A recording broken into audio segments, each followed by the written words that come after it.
Ganon, sino ang may-ari sa batang ito? Mahal na hari, ako po ang ina ng batang yan dahil siyam na buwan po akong naghihirap sa batang yan.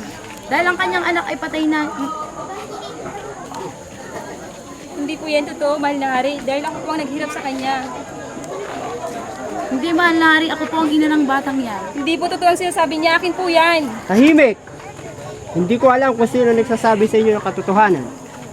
Verdugo, hatiin ang batang ito. Mahal na hari, wag po. Hindi, atin yan para mas... Bibigay ko na lang po siya sa kanya. Wag mo lang po patayin ang aking anak. Mas maganda hatiin yan para patas tayong dalawa. Wag po, mahal na hari. Sa kanya na lang po siya. Kung ganon,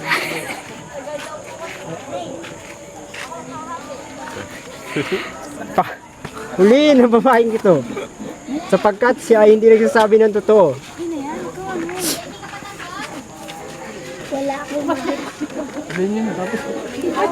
I-lights nyo nga, i-lights nyo. Ulit. Game.